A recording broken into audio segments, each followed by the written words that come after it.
Pull that door shut, please, or ask Mr. Ritter to pull it shut behind him. Thank you. Ladies and gentlemen, I would ask you to calm down and take your seats, but you're calm and seated.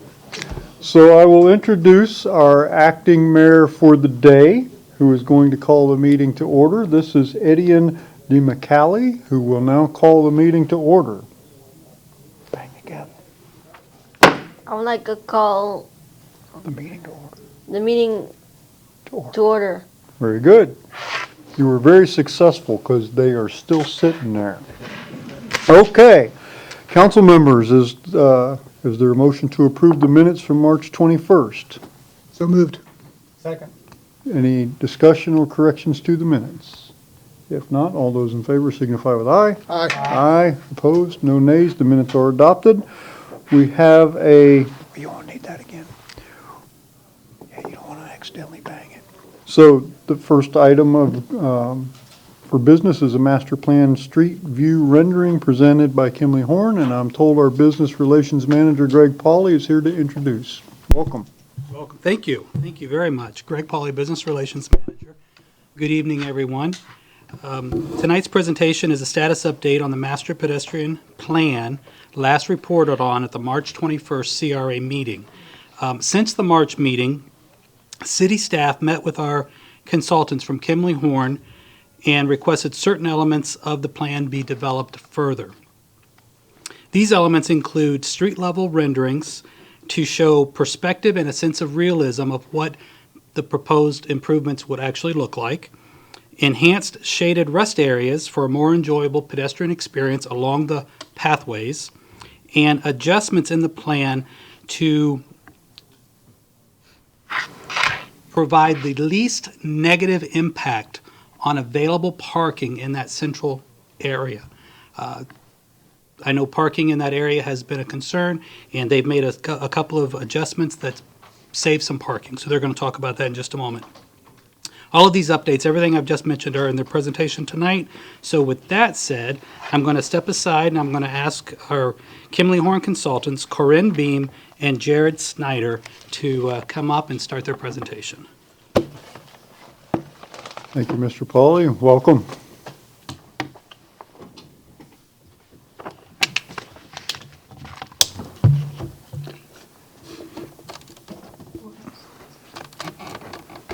Good evening, everyone. Corinne Beam with Kimley-Horn. It's great to see you again. We're excited to present a brief project update, as Greg mentioned, on the pedestrian master plan for the southeast quadrant of the community redevelopment area. So with that, we'll jump right in. As Greg mentioned, we've made improvements to, or I guess revisions to the pedestrian concepts based on your all's feedback from March, as well as working with city staff. And we also went out in the field to refine those concepts further. In addition to the concept updates, we also went back and updated the planning level cost estimates to reflect those changes to the concepts. And then we developed those street view perspective renderings to provide some context to how those improvements will feel on a street level. A brief overview, again, just quickly to recap the goals and objectives of the project. So again, to develop some pedestrian concepts for this area of the CRA to improve pedestrian flow and connectivity and enhance walkability. In addition to those pedestrian concepts, we also have specific improvements around the Springdale Pond retention area for park improvements and amenities. So jumping right into the project update, this is the north sub area. So again, that portion of the site north of the Winn-Dixie parcel. Here, all of the improvements that you saw in March are still present, but with the addition of those shaded pedestrian rest areas. And those are shown, the little red boxes on the graphic there and on this next image are intended to show like shade canopies along the widened sidewalk on the east side of the roadway. And then at key intersection nodes, you'll also see on A Street, B Street, and C Street, those canopies in the corners, and those areas are intended to have seating, benches, and potentially space for a public art element to again provide comfortable walking and shade as people traverse along Bertha Palmer Boulevard to access the rest of the site. And then that image on the left there is just to provide, this isn't a rendering, but just an example of what those shaded areas may look like. jumping into the street level perspective rendering for the north sub area. So this again highlights that widened sidewalk on the east side, which is on the left side of the screen in this viewpoint. And then that flex space and parallel parking space for the food trucks. And then in the background there is that public art element, potential roundabout feature at B Street. Moving south into the central sub area, this area of the site probably has the most changes, but again, as Greg mentioned, to really limit the impact to parking that our concepts previously proposed had. And as you can see, the main change is on the right-hand side to the north and south of the Winn-Dixie store entrance. We really reduced the amount of pavers and textured concrete to really only impact one parking space on each side to provide a bulb out, wider pedestrian area at grade, but then not really impact much more parking than that. The other improvements that you see, the pocket park to the north and the dining and seating to the south still remain. But that's the main change there based on feedback that we heard from March.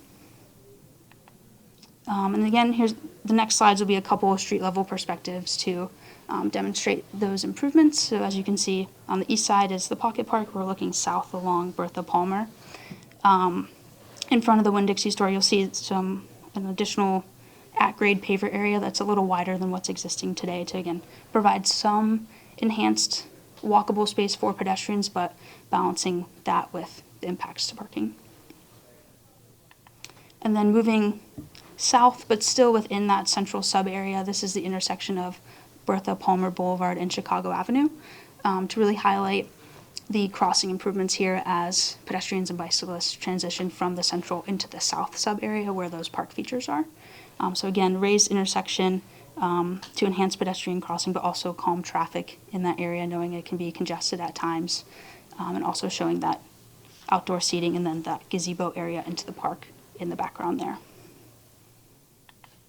This slide here is that same intersection, but just looking west along Chicago Avenue to highlight how that intersection may feel to pedestrian or bicyclists with that raised intersection and those crossing enhancements. Moving to the south sub area, nothing has really changed in the south sub area, but just wanted to highlight those improvements again for you all. So we're recommending a multi-use trail around the pond retention area, the addition of a picnic area, fitness area, and then some crossing improvements on South Riverhills Drive to provide that connectivity into Riverside Park. This is just showing that southern portion of the south sub area with maintaining the existing sidewalk network within the park, but then activating the water space with the potential boardwalk or sidewalk along the shoreline that would then connect to existing sidewalk to the east on South Riverhills Drive. And then we have a couple of perspectives, street view perspectives for that pond site. So this is at the north end of the site looking south. So this is that proposed gazebo gateway area into the site. That's what's in the foreground. But as you look towards the background, you'll see the pedestrian bridge towards the middle right side, the multi-use trail, and also retaining wall and riprap features around the existing outfall area. Similarly, this is at the south end of the site looking north at that pond area. So you'll see the same improvements, the multi-use trail, the fitness area towards the right-hand side, and then the pedestrian bridge in the background.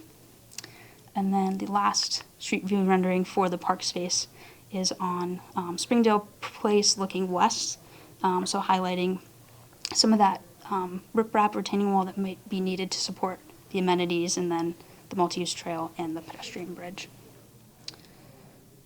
And then with that, we also updated our planning level budget estimates to account for those changes to the concepts. The central area, the cost is reduced to account for the smaller amount of pavers or textured concrete that may be needed to provide those enhanced pedestrian features in front of the shopping center. And then the cost in the south sub area increased just to account for that riprap and retaining wall that may be needed to support the amenities. And then with that, just to recap, Our next steps will be to formalize the pedestrian master plan document. We're working on a draft now, and we'll work with staff to get that finalized. Once it's finalized, we'll present that to the public. Still to be determined what that presentation looks like, but we'll be sharing it with the community. And then with that, if there's any questions, more than happy to answer them. Thank you, Ms. Beam. Council members, questions? Yes. Oh, Councilmember Fernandez. With the part of the proposal that is actually in occupied or the shopping center space, how has this plan been received by the owners and the tenants of that property? So we've met with stakeholders before we went to the drawing board, so to speak, to come up with the concepts, and that was one of the concerns that we heard from stakeholders is impacts to parking and impacts to business access. And we feel like with these revised concepts, it really reduces those impacts as best as possible while still providing some enhanced amenity for pedestrians. So since you met with them and revised the plan, those stakeholders have not seen the revision? We have not met with them yet, Okay. but I don't know, Greg, if that's something. That's correct. Okay. I mean, my only concern is obviously we want it to be a win-win. So we don't want to make it more difficult for people to come and use the spaces, the shopping part of it. But we definitely want to help activate it as well, so. Okay. Other questions, council members? Very good. Thank you, Ms. Beam. Next item is consideration of improvement concepts for 205 South Riverhills Drive. Our business relations manager, Greg Pauley, is back to explain. Once again, Greg Pauley, Business Relations Manager. Good evening again. As the mayor just mentioned, as the board chairman just mentioned, this item specifically speaks to 205 South Riverhills Drive. As you all will recall, this property was previously listed for sale by the city's commercial broker. At the city council meeting on the 18th of last month, direction was provided by from council to staff to delist the property. That was completed on the 19th next day. So currently, the property is off the market, and city staff has met on different occasions talking to different departments within the city to look for potential future use ideas. I have a short list of park amenities that I'd like to share with you tonight and solicit any additional input or conversation from the board that would help grow that list and meet all of your likes. So having said that, you may recall from Ms. Beam's presentation just a moment ago that southernmost slide picture has a boardwalk that meanders down around the riverfront. That has kind of been a stronghold for that type of development since this project began. Not only does that provide riverfront access, but it also serves to connect public spaces both to the north and to the west to the city's sidewalk network in the residential community to the east. So that is, at the top of our list, is a boardwalk that traverses that area. The next item is a public pier, which is also accompanied by a launch for kayak and canoes. After that, we've also talked about some type of station to provide rental kayaks and canoes. You may recall at a previous discussion, Mr. Langfeld spoke of a machine that he's aware of, which basically serves as a vending machine for kayaks, canoes, and the associated safety equipment that goes along with those. After that on the list, we may wish to consider one or more pavilions or gazebos throughout the space to provide shelter for small gatherings. Next, there's been some discussion about the construction of a band shell to provide a space for entertainment at different festivals and activities that we may wish to host in that property. After that, we have also discussed the option of food trucks in that area. Now, the master plan actually provides for a space of food trucks to the north of the southeast quadrant, but for smaller events isolated just to the 205 parcel, we may want to have a small space carved out just for a small, a truck or two or a vendor or two down there as well. And finally, one of the questions that always comes up is when we have these types of spaces is public restrooms. We do have public restrooms right next door at the Riverside Park. We have 2 individual single-stall restrooms right next door. For passive activities, passive use of the park, we believe that that will suffice the need for restrooms in that space. For organized events, festivals, activities, we would probably need to look at most likely first bringing in portable stations, portable restrooms, or down the road, if the space grows in popularity and the activities draw larger crowds, down the road, the city may wish to consider hard construction on additional restrooms in that space. But at this time, we do have those permanent restrooms right next door. We would have to accommodate a small little access way, small little pedestrian bridge, if you will, to get over the Outfall Creek. And with that said, I'd like to open up.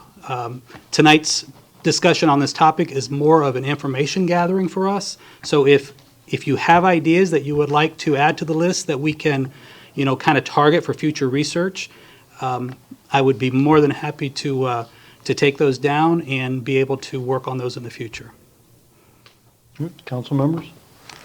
Councilmember Abel. I actually have a question. Back when the paddle park idea was first mentioned a year or so ago, I really liked the idea then too, but then I thought I heard something. My mic was off. But anyway, Just start over. well, I was just wondering if there was a feasibility concern with the shallowness of the water there, that might not be a good spot for a kayak park. I thought I heard something about that when it was mentioned last year. Does anyone have any information on that? I'd like to invite Mr. Langfeld to come forward because that was actually his research. Thank you. Good evening. Carl Langfeld, Leisure Services Director.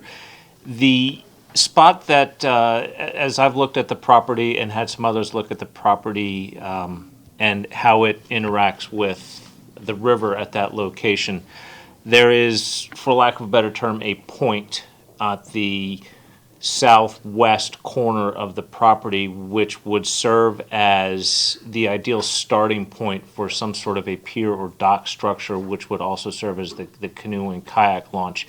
And in that location for that type of activity, there is sufficient depth to have a launch for a small craft such as that, paddle powered craft. We would not be building a boat ramp for bass boats or any types of boats like that, but for canoes or kayaks, there's sufficient depth there. As you work upstream or east up the property, there you come up with a less defined bank, which would create challenges for putting in a canoe or kayak launch. But at that southwest corner would be an ideal spot for that type of a launch. I see, thank you. So follow-up question is, so if we did do some of this stuff and we had a kayak launch and whatever it takes to include that, we're not going to have the situation where someone rents a kayak at a good location and then very easily banks themselves in sort of the marshy area, or? Well, this would all be addressed during the design phase on how my kind of vision and what I've been picturing for this is a boardwalk that would run along the riverbank to that corner and then turn and work north alongside the ditch. And at that turn is where the pier would work its way into the river. So with appropriate handrails on the boardwalk side, it would kind of preclude any type of launch other than its designated spot. Okay, thank you. Council members? Yes. Councilmember Fernandez. So I am a little spatially challenged. Okay. So it's hard for me to envision this space and the size of it. So so just the parcel that we're talking about, what what can you equate it to? Like, is it similar in size to Woodmont Park or? It's, the parcel, about 2 years ago, as this process started, that piece of property was completely overgrown with scrub brush and small trees and foliage and whatnot. We hired a contractor who came in and cleared the property of all of that undergrowth, left all of the established and native trees in place, but really gave us a good look at what that property is and the size of that property. That property is a little over 3 acres of what we cleared. It's a sizable piece of property. It's significantly larger than Woodmont. I would say it's 3 Woodmonts. Okay. Or 4 Woodmonts, excuse me. If you took Woodmont Park and you put 2 of them side by side, and then 2, you're probably getting close to the size. It's probably even a little bigger than that. It's a sizable piece of property. Okay, so if we were looking at anything less than passive use, what would we do for parking? Parking, this is something that I've talked with Greg with a little bit about. There isn't a whole heck of a lot of space on that property for parking. I did contract with one of our design firms last year to lay out how we could do parking in that property. There's some elevation challenges between the road and the actual park property that makes it a little bit more difficult than just putting in a shell parking lot. There's some challenges there, but the primary parking facilities for that location would be across the street in the redevelopment area. If we were to have any types of significant events there beyond passive usage, it would be across the street. City Manager? So one of the advantages that the redevelopment area does offer is that there is a significant swath of parking right along Waverly Terrace. All the parking that the community sees that's in front, when I say the front facing 56th Street along Waverly Terrace, is actually the city's parking. There's got to be at least 70 spaces, if I'm not mistaken. I think it's even more so. Even more than 70 spaces there. So that's public parking. And what Greg and I have talked about, and we haven't had that conversation with Carl, is that if the council and the CRA board were amenable to this, and you talk about festivals, I mean, you could have parking there, and you could shuttle people down, or they could walk. It's really not that far a walk. And in fact, if you did all of these improvements, you'd actually have a nice cohesive path where people would feel comfortable doing that walk. So I think the parking can be addressed that way. On a regular day for passive parking, I think Carl had an idea for a small sort of maybe stone dust type of parking area that would probably address 9 times out of 10 the use of the park. But for those bigger events, you could use the other facility. Okay, well, I'm thinking, given the size and the way the art festival has expanded a lot at Woodmont, maybe, and this being larger, that we would want to be able to use this parcel for other things besides passive use. But also then my question about that is, how does the neighborhood feel about, I mean, we haven't really had any comments or response about them having less passive use there? So actually, that's one of the reasons that we're here tonight. Greg and I wanted to make sure that we took in all the amenities that the CRA board wants us to consider. What we'd like to do is move forward, refine that, do some more research, and maybe even farm that out to one of our consulting firms to have them come up with a scope of services that we can present to get some conceptual sketches and maybe some initial cost estimates. So if the CRA board wanted to have some sort of a public meeting, you'd have something to present to the community and that they could react to, and then you get sort of that feel from how they feel. Okay, so we're running short on time here, but. 30 seconds. Yes, sir. 30 seconds.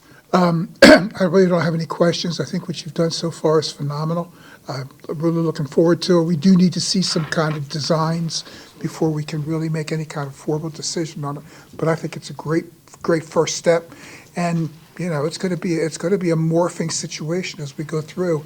We'll say, well, how about this there? How about that there? But thus far, I think it's good. You've done good work on this one. Thank you. I didn't want to do that at this stage because we're just trying to gather Sure. ideas. And if I may backtrack just real briefly, I know she had to step away for a moment. The property, including the wetlands, which obviously the boardwalk would be right in that space, as well as the right-of-way, the undeveloped right-of-way, is actually closer to 4 acres. So there is a sizable piece of property there. The challenge with the developer when it was on the market was only half of that is truly buildable. So for outdoor recreation space, we really have closer to 4 acres to work with. So, Mr. Pauly, I'd like to make a suggestion, actually, if the council concurs, it'd be more of a direction that I'd like to suggest we go in. I think we're on the right track with the Kimley-Horn concepts, with this concept. I think there's a lot of things to be discussed here, but what I would like to propose, and this is something that's going to take some discussion with legal also, I don't know if we can do this now. I don't know what the water level's like in that part of the river, whether the basin has enough water, but I would like to schedule a field trip. I'd like the council members, and I guess to do it legally, we'd probably have to have somebody there taking minutes, or we'd have to have the attorney there to caution us, oh, you can't talk about this.